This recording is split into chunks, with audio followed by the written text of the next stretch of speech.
أعزائي المشاهدين، أهلا بيكم في حلقة جديدة مميزة زي ما تعودتم معانا. والحلقة النهاردة عن أسرة فقيرة محتاجة ضغطت عليها الظروف، هنحاول إن شاء الله إن احنا نساعدها. السلام عليكم. عليكم السلام. تعرف الجمهور باسمك؟ اسمي وائل. طيب وائل، احنا عرفنا ظروفك وظروف الأسرة، وأحب أبشرك إن في راجل أعمال اتبرع لك بمبلغ يعني على أساس إن هو يساعدك يعني، فتفضل. لحظة وقف تصوير وقف تصوير. نحن وين رحنا؟ يا جماعة الخير، الناس كيف بتعرف انه انا اللي تبرعت؟ جيب الشيك، جيب الشيك. انا جايب معي طاقم اعلامي كامل. الناس كيف بتعرف من اللي اعطى الفلوس ومن اللي ذكروا اسمي، ذكروا اسمي، خلي الناس تعرف من اللي اعطى عيدي علي الحين اكشن. ايوه الحين اكشن. أعزائي المشاهدين، بنكمل حلقتنا وبنشوف دلوقتي مواطن.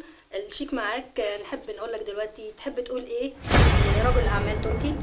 جزاه الله خير. رجل الاعمال تركي دائما يعني بيساهم وبيساعد الناس اللي مثل حالتنا وكذا. احب اشكره واقول له جزاك الله خير. معانا رجل اعمال تركي، اهلا وسهلا بيك.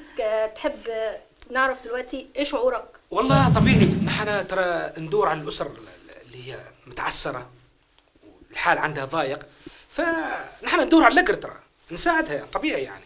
السلام عليكم يا جماعة الخير. وعليكم السلام ورحمة الله. كيف حالكم؟ الحمد لله طيبين. ايش اخباركم؟ اشكر الله. ايش اللي بتسوونه الحين هذا كله؟ هذا ايش الحين اللي انتم بتسوونه؟ ها؟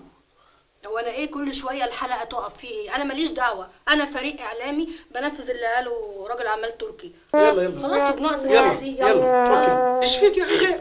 ما شفتنا بنتبرع عشان الرجال؟ يا اخي التبرع مش بهذه الطريقة.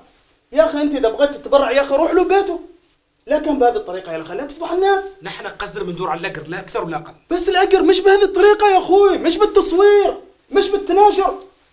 يا اخي الاجر اذا انت تريده يا اخي روح له الى بيته من غير الناس ما تدري، خلي رب العالمين يعرف عنك. اما انه بهذه الطريقة، لكن مش انت وحدك اللي يظنون الاجر بهذه الطريقة.